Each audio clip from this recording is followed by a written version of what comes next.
अच्छा बच्चे, हम ये देख रहे थे कि हमारे पास दो सब सीक्वेंसेस हैं, एक एक्स और वाई। अगर हम इनके सारे सबसेट्स को देखेंगे तो ये हमारे पास एक्सपोनेंशियल टाइम कंज्यूम करेगा, क्योंकि एक सेट के जो सबसेट्स हैं वो एक्सपोनेंशियल बनते हैं। एम लेंथ का सेट होगा तो टू पावर एम बनेंगे, वाई लेंथ का सेट होगा तो टू पावर एन बनेगा। सो उसके बाद हम दोबारा से वो याद करते हैं कि हमने कहा था कि डायनामिक प्रोग्रामिंग जो है उसके अंदर एक सब स्ट्रक्चर प्रॉपर्टी होती है, और वही सब स्ट्रक्चर प्रॉपर्टी जो है वो हमें इस प्रॉब्लम में भी मिल रही है, जो कि लॉन्गेस्ट कॉमन सब सीक्वेंस है। इसके अंदर भी वो एग्जिस्ट करती है कि for example if x is a string x1 to xm, तो इसकी एक सब स्ट्रिंग अगर हम लेंगे जो कि xi तक होगी, उसे हम xi से रिप्रेजेंट करते हैं, कैपिटल xi से, and that comprises x1 to xi, और इसे हम कहेंगे ये ith प्रीफिक्स है x का। इसी तरह से x नॉट को अगर हम कहेंगे तो वो एम्प्टी बनेगा। तो अगर हम कहें x5 तो इसका मतलब है x5 मींस कि उसके अंदर x1 से लेके x5 तक एलिमेंट होंगे x सेट के। तो ये हमारे पास कन्वेंशन है जो इसमें हम यूज करते हैं। ऑप्टिमल सब स्ट्रक्चर प्रॉपर्टी चूंकि एग्जिस्ट करती है और हम इसको डायनामिक प्रोग्रामिंग से सॉल्व कर सकते हैं। तो इसमें ये थ्योरम है जो असल में समझने की चीज है। ये अगर आपको समझ आ जाएगा तो आगे इसका सोल्यूशन भी आपको समझ आ जाएगा। इसमें हम ये कह रहे हैं कि if x is a string x1 to xm, और अगर y एक स्ट्रिंग है y1 to yn, तो z जो है z1 to zk वो उनकी लॉन्गेस्ट कॉमन सब सीक्वेंस बनेगी। अब इसमें तीन सिनेरियोज हैं हमारे पास। पहला सिनेरियो ये कहता है कि अगर xm is equal to yn, which means कि दोनों का जो लास्ट एलिमेंट है दोनों सेट्स का वो अगर सेम है, तो इसका मतलब है कि जो लास्ट एलिमेंट है वो आपका कॉमन है दोनों के दरमियान। तो आप उस लास्ट एलिमेंट को उठा के zk के अंदर डाल सकते हैं, then zk equal to xm। और फिर आप क्या करेंगे, इसके बाद आप ये जो हम कहते हैं सब स्ट्रक्चर प्रॉपर्टी, अब आप zk -1 ढूंढने की कोशिश करेंगे xm -1 में से और yn -1 में से, क्योंकि लास्ट एलिमेंट तो दोनों का उठा के आपका कॉमन था वो आपने zk में रख दिया। तो अब आपने बाकी zk -1 लेंथ की स्ट्रिंग पूरी करने की कोशिश करनी है कॉमन, और वो किस में से ढूंढनी है, xm -1 में से और yn -1 में से। ये आपका पहला पॉइंट जी। ये पॉइंट क्लियर हुआ है सबको?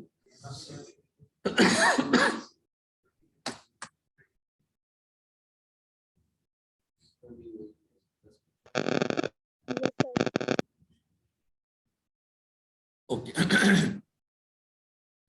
सेकंड पॉइंट आपका ये कह रहा है कि अगर आपके पास xm जो है वो yn की इक्विवेलेंट नहीं है, यानी कि दोनों का लास्ट एलिमेंट सेम नहीं है दोनों सीक्वेंसेस का, और zk जो है वो भी xm के इक्विवेलेंट नहीं है, तो देन दैट मींस कि z is an LCS of xm -1 and y। आपका लास्ट एलिमेंट, आपके दोनों जो सेट्स हैं x और y, उनका लास्ट एलिमेंट सेम नहीं है, और जो zk में आपने कॉमन एलिमेंट उठा के रखना है वो xm के बराबर भी नहीं है। तो इसका मतलब है अब आपने इस प्रॉब्लम को रिड्यूस करना है। अब आपने longest common sub sequence find करना है xm -1 के दरमियान और y के दरमियान। और अगर लास्ट एलिमेंट, जो थर्ड पॉइंट है, वो कहता है कि अगर लास्ट एलिमेंट जो है वो yn के बराबर नहीं, तो इसका मतलब है लास्ट पॉइंट, जो लास्ट एलिमेंट है वो तो उसका ओमिट हो गया y सेट का, तो आपने yn -1 में से और x में से इस चीज को सर्च आउट करने की कोशिश करनी है। ये तीन पॉइंट्स हैं जिसकी बेस पे आपका LCS ऑपरेट करता है। इसको थोड़ा सा और मैं एलेबोरेट करता हूँ, फिर इसकी एक एग्जांपल करते हैं, उससे आपको ज्यादा बेहतर समझ आएगी इसका।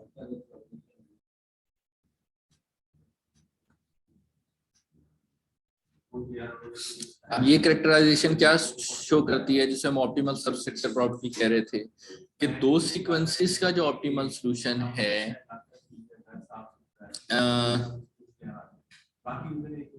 LCS of two sequences contained within it and LCS of prefixes of the two sequences, thus the LCS property has not। अब इसमें प्रॉपर्टी कैसे एग्जिस्ट कर रही है कि हम जब लास्ट में उसका फाइंड कर लेते हैं लास्ट एलिमेंट, तो फिर LCS प्रॉब्लम कितनी रह जाती है, वो -1 करके सेट की उसके अंदर बाकी प्रॉब्लम रह जाती है। तो मेन अगर आप लास्ट एलिमेंट फाइंड कर लेते हैं तो उससे प्रीवियस लेंथ जो है वो आपके पास अब आपकी LCS प्रॉब्लम रह जाती है। जैसे हम यहाँ देख रहे थे, तो हमने लास्ट एलिमेंट हमने फाइंड कर लिया फॉर एग्जांपल कि वो LCS का पार्ट है, तो अब आपकी प्रॉब्लम जो है वो xm-1 या yn-1 तक रिड्यूस हो जाएगी। तो this is an optimal substructure property जो कि इसके अंदर एग्जिस्ट कर रही है। इसको फर्दर एलेबोरेट करें अगर हम, तो ये वही सिनेरियो 1 पे आ रहा है कि अगर xm-yn की इक्विवेलेंट है तो इसका मतलब है कि अब आपने क्या करना है, आपने LCS फाइंड करना है, find LCS of xm-1 yn-1। अगर आपका लास्ट लिमिट सेम है तो आपका जो LCS की प्रॉब्लम है वो xm-1 और yn-1 पे रिड्यूस होगी, यानी कि दोनों का कॉमन एलिमेंट लास्ट आपने बाहर ले लिया, वो z में डाल दिया। अब आपकी LCS प्रॉब्लम रिड्यूस होके x में से लास्ट एलिमेंट कम कर दें और y में से लास्ट एलिमेंट कम कर दें। अब आपकी इन दो सेट्स के ऊपर, दो सेट्स के ऊपर LCS फाइंड करना आपका टारगेट होगा। क्लियर है पहला पॉइंट?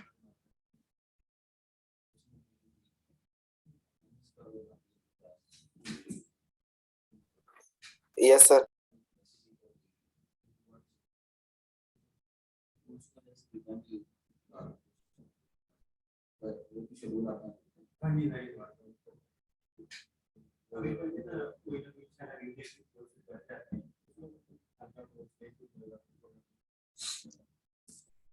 अच्छा, उसके बाद हम ये कह रहे हैं कि अगर xm-yn की इक्विवेलेंट नहीं है, यानी कि दोनों का लास्ट एलिमेंट दोनों सेट्स का इक्विवेलेंट नहीं है, तो इसका मतलब है दोनों का जो लास्ट एलिमेंट है वो कॉमन नहीं है, तो वो आपके z सेट का पार्ट भी नहीं बन सकता, कॉमन लॉन्गेस्ट कॉमन सबसीक्वेंस का। तो अब आपकी प्रॉब्लम किस पे रिड्यूस हो जाएगी? अब आप फाइंड करेंगे xm-1, इस सेट में से एक एलिमेंट कम कर देंगे और इसको पूरे y सेट के साथ देखेंगे, और दूसरी तरफ यानी कि आपकी अब ये प्रॉब्लम दो सब प्रॉब्लम्स में डिवाइड होगी। दूसरी तरफ आप x सेट को पूरा रखेंगे और yn-1 के साथ देखेंगे, इनमें तो कोई चीज कॉमन नहीं। ये तब आप करेंगे जब आपके पास xm-yn के इक्विवेलेंट नहीं होगा।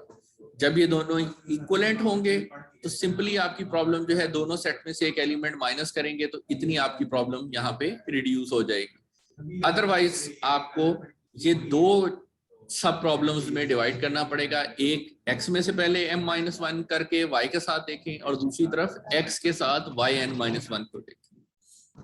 ये आपकी प्रॉब्लम इस तरह से आपको डील करनी पड़ेगी। जी सॉरी,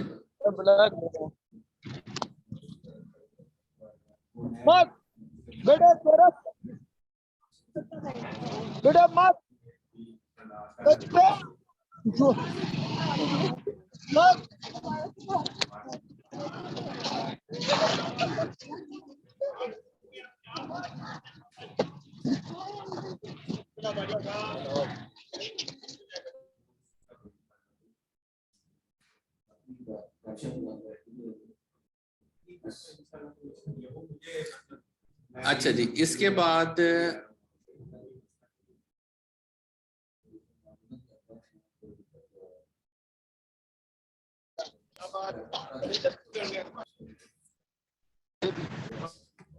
बाद अगर हम इसको देखें तो यहाँ पे Cij length of LCS of xi equal to x1 to I and yj equal to 1 to j, then Cmn length of LCS of। अच्छा, वही जो अभी हम लास्ट में देख के आए हैं वही हम यहाँ पे दोबारा एक थ्योरम की फॉर्म में देख रहे हैं, एक रिकर्सिव स्टेटमेंट की फॉर्म में देख रहे हैं कि अगर i और j दोनों की लेंथ, i हम रिप्रेजेंट कर रहे हैं x की लेंथ के लिए और j हम रिप्रेजेंट कर रहे हैं y की लेंथ के लिए, अगर दोनों जीरो हैं तो LCS जो है वो जीरो होगा, दोनों के दरमियान कोई LCS एग्जिस्ट नहीं करता। अदरवाइज अगर xi और yj कहीं पे दोनों के इक्विवेलेंट हो जाते हैं तो आप डायगोनल में, ये मैं आपको आगे से समझाता हूँ डायगोनल में कैसे ऐड करना है इस चीज को, शायद आपको क्लियरली समझ ना आए।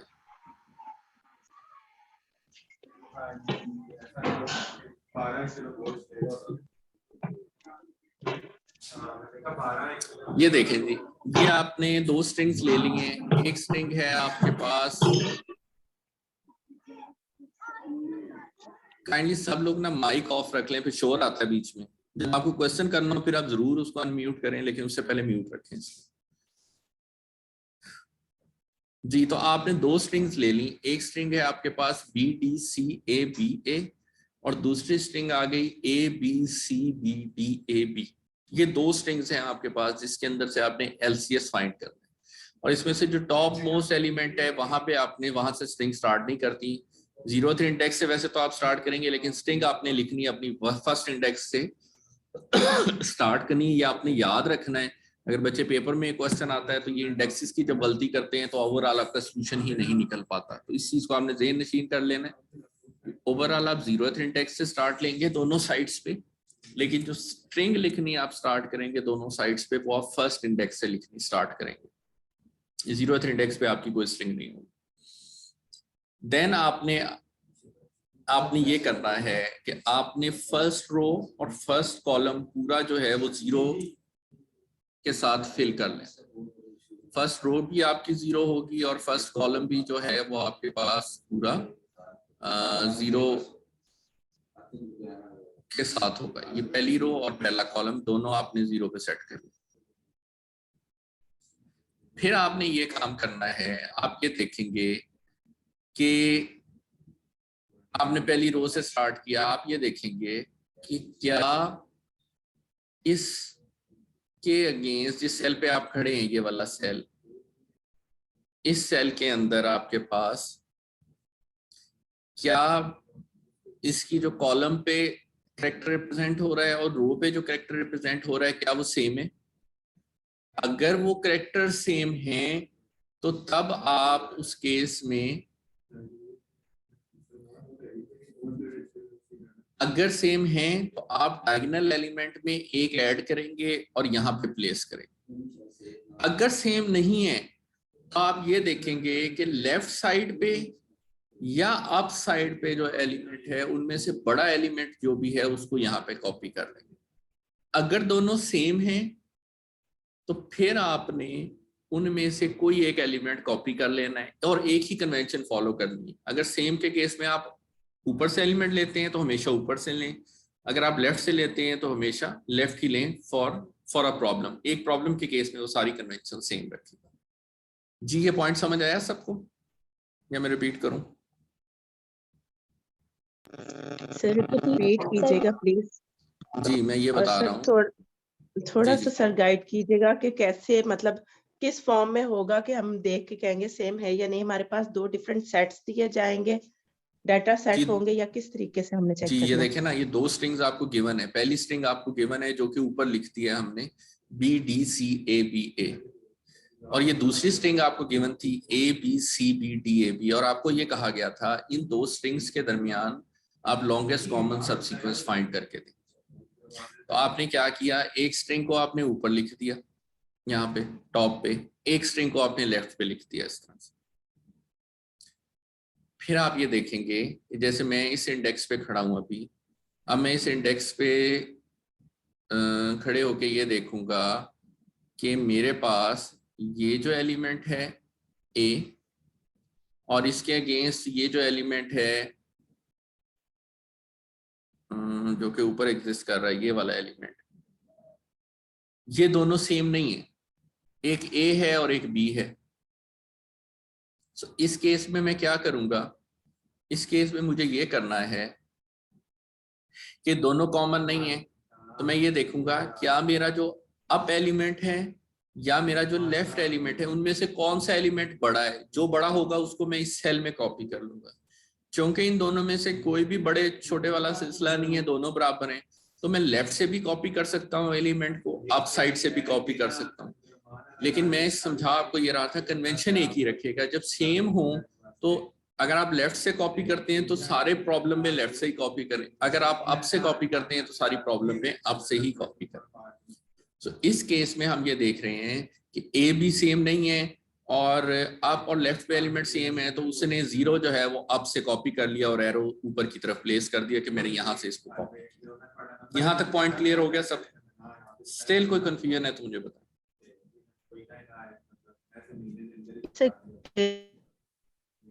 क्लियर है सर। जी क्लियर है।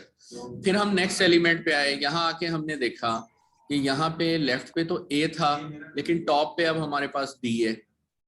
ए और डी सेम नहीं है तो हम फिर या लेफ्ट से कॉपी कर सकते हैं या अप से, क्योंकि हम कन्वेंशन एक ही फॉलो कर रहे हैं, दोनों एलिमेंट सेम है तो हमने अप से कॉपी कर लिया। फिर हम आए उससे अगले एलिमेंट पे, तो हमारे पास इस रो में ए है, कॉलम में हमारे पास सी आ गया। सो अगेन दोनों एलिमेंट सेम नहीं है, हम अप से इसको कॉपी कर लेंगे 0। फिर हम आए यहाँ पे लेफ्ट साइड पे भी रो में ए था और ऊपर भी ए आ गया, तो हमारे पास ये हमारे पास सिमिलैरिटी आ गई। तो जब हमारे पास सेम एलिमेंट आ जाएंगे तो हम डायगोनल एलिमेंट में एक ऐड करेंगे, वी विल ऐड 1 और इस सेल में प्लेस कर देंगे और अपना एरो भी डायगोनल की तरफ कर देंगे। जब हमारे एलिमेंट सेम मिलेंगे हमें, तो हम डायगोनल एलिमेंट को पिक करेंगे, उसमें एक ऐड करेंगे और वो करंट सेल के अंदर प्लेस कर देंगे और एरो अपना डायगोनल की तरफ कर देंगे। जी यह पॉइंट समझ में आया हो तो बताएं। जी जी सर आपने कहा था कि जब दोनों सेम होंगे तो उनमें से अप और लेफ्ट से जो बिगर होगा हम उसको करेंगे। ठीक है, नहीं मैंने ये कहा था जब आपके स्ट्रिंग एलिमेंट्स डिफरेंट होंगे तो फिर हम या लेफ्ट में से पिक करेंगे या अप से पिक करेंगे। जैसे ये केस है फॉर एग्जांपल ये वाला, यहाँ पे आपके पास ऊपर बी है, लेफ्ट पे ए है, तो ये दोनों एलिमेंट सेम नहीं है। जब एलिमेंट सेम नहीं होंगे तो या हम लेफ्ट से पिक करेंगे, यहाँ से पिक करेंगे, या हम ऊपर से पिक करेंगे। ये सिनेरियो आपको बताया था। लेकिन जब एलिमेंट सेम आ जाएंगे तो फिर उसमें एक ही कंडीशन है, जैसे यहाँ पे हुआ है, यहाँ पे दोनों तरफ ए आ रहा है, तो जब एलिमेंट सेम होंगे तो तब आप डायगोनल एलिमेंट में एक ऐड करके इस करंट सेल में प्लेस कर दो। ओके सर, ठीक। मेन दो कंडीशंस हैं, या एलिमेंट सेम होंगे या एलिमेंट सेम नहीं होंगे। एलिमेंट सेम होंगे तो उसमें एक ही क्राइटेरिया है कि आपने डायगोनल में एक ऐड करना है और करंट सेल में प्लेस कर देना। अगर एलिमेंट सेम नहीं होंगे तो फिर भी वैसे तो जनरली एक ही क्राइटेरिया है कि अगर एलिमेंट सेम नहीं होंगे तो लेफ्ट या अप साइड में से जो बड़ी वैल्यू है वो आप सिमिलरली कॉपी कर लेंगे। अगर वो दोनों वैल्यूज इक्वल आ गई तो फिर आप कोई एक साइड से एक ही कन्वेंशन रखेंगे और वहां से आप वैल्यू कॉपी कर लिए करेंगे। आप लेफ्ट से करना चाहें लेफ्ट से कर लें, अप से करना चाहें अप से। नेक्स्ट हम मूव करते हैं इस वैल्यू के ऊपर। यहाँ पे हम देख रहे हैं कि अब हमारे पास ऊपर बी है और लेफ्ट पे ए है, दोनों एलिमेंट सेम नहीं है, तो या हम लेफ्ट से कॉपी कर सकते हैं या अप से कॉपी कर सकते हैं, लेकिन जो बड़ी वैल्यू है वो हमने कॉपी करनी है। तो चूंकि हमारे पास ये दोनों वैल्यूज अनइक्वल हैं, लेफ्ट साइड पे बड़ी वैल्यू है तो हम लेफ्ट साइड से ये 1 कॉपी कर लेंगे इस सेल के। क्लियर है बात? Yes sir. आप वाली कन्वेंशन फॉलो कर रहे हैं तो आप वाली वैल्यू देंगे। थोड़ा सा लाउड बोलिए, आवाज आपकी बहुत आहिस्ता आ रही है। सर अगर दोनों जगह पे 1 होता तो हम अप वाला 1 लेते। हाँ जी डेफिनेटली, क्योंकि लेते। इसमें हम अप की कंडीशन फॉलो कर रहे हैं सेम के केस। हम एक ही वो सीक्वेंस में चल रहे हैं अप वाली में। एक ही सीक्वेंस में चल ठीक है रहे हैं। सर, ठीक है। सर अभी आपने बताया है ना कि जो हमने एक ही कन्वेंशन फॉलो करनी है, तो हमने पहले अप वाली वैल्यू ली है, तो यहाँ हम 1 जो है ये लेफ्ट से ले रहे हैं। देखें वो तो ये हमने मैं बता रहा हूँ, जब अप वाली कन्वेंशन आपने तब ली थी जब लेफ्ट पे और ऊपर एलिमेंट सेम थे, इक्वल थे। यहाँ पे तो इक्वल है ही नहीं, हमने तो सबसे बड़ी वैल्यू लेनी है लेफ्ट में से और अप में से। अगर दोनों इक्वल होंगी तो फिर हम अप की कन्वेंशन फॉलो कर रहे हैं। तो यहाँ पे तो एक साइड पे 1 था, एक साइड पे 0 था, यहाँ पे तो हमें कंफ्यूजन है ही नहीं, हमने बड़ी वैल्यू लेनी है, वो लेफ्ट पे एग्जिस्ट कर रही है तो हमने लेफ्ट से वो बड़ी वैल्यू पिक कर ली। सर जैसे हमने स्टार्ट में देखा था ए और बी दोनों सेम नहीं थे, तो 0 जो था वो अप वाला लिया था। ठीक है सर ये लेकिन सर ये देखें ना, अभी इसके लेफ्ट पे और अप पे दोनों साइड पे 0 था, सेम वैल्यू थी, तो इसलिए हमने अप वाला 0 ले लिया। लेकिन अगर मैं इस सेल की बात करूं जिस पे अभी हम बात कर रहे हैं, ये वाला सेल, इस सेल में अप पे 0 है, लेफ्ट साइड पे 1 है, तो यहाँ पे तो लेफ्ट पे बड़ी वैल्यू है ना सर। वो बड़ी वैल्यू तो है, यहाँ पे हमारे पास फिर कन्वेंशन लेफ्ट पर आ जाएगी। बच्चे बड़ी वैल्यू हमने सबसे पहले देखनी, जहां पे बड़ी वैल्यू होगी वो पिक कर लेंगे, उसमें हमें कोई कंफ्यूजन नहीं। चलिए ठीक है सर, क्लियर हो गया। जब वैल्यूज इक्वल होंगी तब आप अप वाली कन्वेंशन फॉलो कर। Okay sir. राइट, उससे आगे हम चलते हैं। फिर हमें यहाँ पे इस सेल पे जब हम पहुंचे तो यहाँ पे हमारे पास टॉप पे भी ए था, लेफ्ट पे भी ए था। अगेन ये दोनों एलिमेंट्स मैच हो गए। मैच के केस में हम क्या करते हैं, डायगोनल एलिमेंट लेते हैं, उसमें एक ऐड करके यहाँ प्लेस करते हैं।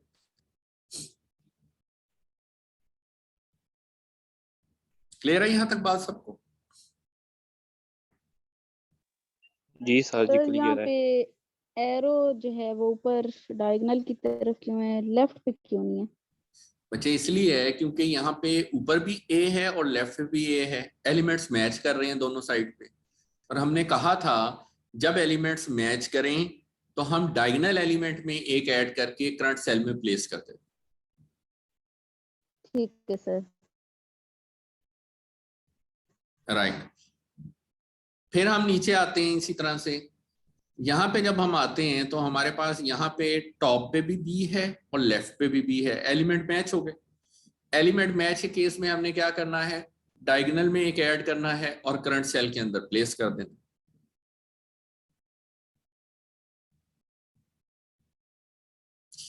फिर हम आते हैं नेक्स्ट सेल के ऊपर। यहाँ पे लेफ्ट पे बी है और टॉप पे डी है, दोनों एलिमेंट्स मिसमैच हो रहे हैं। मिसमैच के केस में हम क्या करते हैं, हम देखते हैं टॉप में से या लेफ्ट में से कोई बड़ा है, वो लेफ्ट पे बड़ा था, हमने वो वैल्यू एज सच यहाँ पे कॉपी कर। अगले सेल में भी यही हुआ है, वहां पे भी वैल्यू लेफ्ट से कॉपी होगी। उससे आगे हम चलें, जब हम पहुंचे इस सेल में जहां पे टॉप पे ए है और लेफ्ट पे बी है, तो अब हमारे पास ये दोनों एलिमेंट्स मिसमैच हो गए। मिसमैच के केस में हम क्या करते हैं, लेफ्ट में से या टॉप में से जो बड़ी वैल्यू होती है उसको कॉपी कर लेते हैं। लेकिन यहाँ पे चूंकि दोनों वैल्यूज इक्वल हैं तो हमने एक ही कन्वेंशन फॉलो करनी थी, वो टॉप वाली थी, तो हमने टॉप से 1 कॉपी कर। क्लियर है यहाँ तक बच्चों? Yes sir. Yes sir. Okay, इसी तरह से आप इस सारे को आप फिल कर लेंगे तो ये आपके पास कंप्लीट शेप इसकी मैट्रिक्स की ये बन जाएगी। अब आप आएंगे आखिरी एलिमेंट पे जो कि बॉटम लेफ्ट पे है। यहां से हम चलना स्टार्ट करेंगे। यहां से जब हम चले तो ये एरो हमें कहाँ ले गया, ये एरो हमें ले गया ऊपर की तरफ। ऐसा ही है ना, फॉलो कर रहे हैं?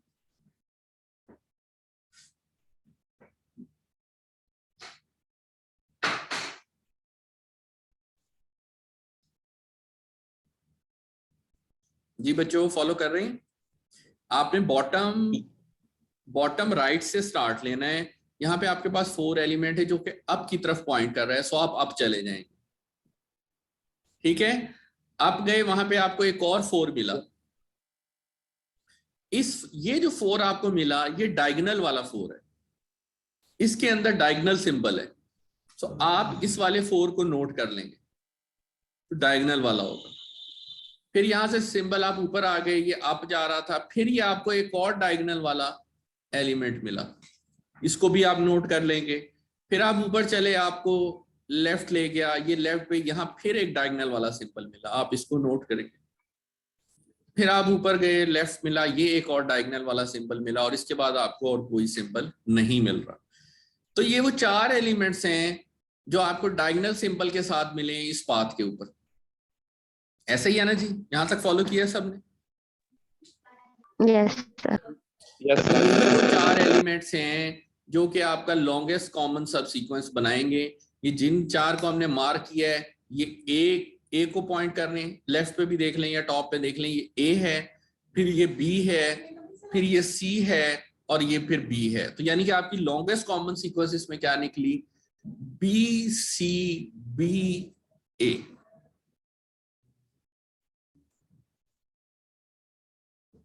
क्लियर हुई बात सबको? Yes sir. राइट, इसके बाद बच्चों ये फिर एक एक्सरसाइज है। सर मेरा एक क्वेश्चन है। जी जी पूछे। सर इस स्लाइड में जो हमारे पास 4 है ना, वो लास्ट वाली रो में 2 दफा आ रहा है, तो हम सबसे कॉर्नर वाला 4 जो है वो फॉलो करेंगे। दूसरे वाले को भी फॉलो करने से हमारे पास जो स्ट्रिंग है ना उसके एलिमेंट सेम ही है, बस उनका ऑर्डर डिफरेंट है।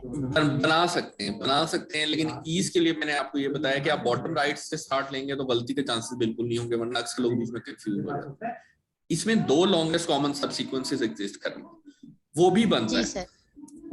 वो भी 4 लेंथ की एक स्ट्रिंग बनती है अगर आप उस दूसरे 4 से स्टार्ट लें, बिल्कुल बनता है। यस सर, तो हमने दूसरी क्लास में मतलब वो एग्जांपल की थी ना दूसरी वाली, उसमें भी ऐसे ही था कि हमारे पास 2 सब स्ट्रिंग्स बन रही थी, बस बिल्कुल, ऑर्डर 2 चेंज बनती था हैं, वरना एलिमेंट सेम ही थे। बिल्कुल बन सकती है, बिल्कुल बन सकती है। ठीक हो गया सर, थैंक यू। सर फिर अगर हम ये सेकंड वाला इधर वाला 4 को यूज करें तो हमारे पास डायगोनल स्ट्रिंग तो लास्ट पे BCB बनेगी। बी उसमें बनेगी उस केस में एक ये कॉमन, BAC भी बनती है शायद उसमें। इसमें बनेगी BACB, यानी कि अगर आप टॉप से स्टार्ट करें तो ये बनेगी BCAB।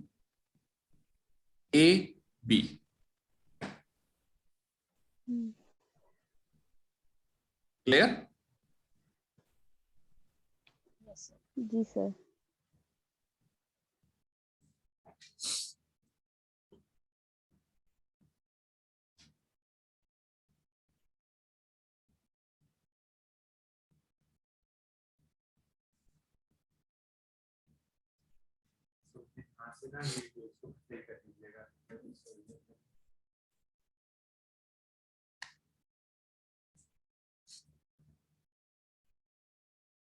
ये अपने एक एग्जांपल है, ये आप लोग सॉल्व कर लीजिएगा, सॉल्यूशन भी इसमें गिवन है, तो स्लाइड्स ऑलरेडी शेयर्ड है, तो इसमें भी आप इसी तरह से एरोस प्लेस करेंगे, ये आपके पास इसका सॉल्यूशन आ जाएगा। दिस इज अनदर एग्जांपल, इसको भी देख लीजिएगा, स्टिल आप लोगों का क्वेश्चन हुआ तो पूछ लीजिएगा इसमें, ठीक है।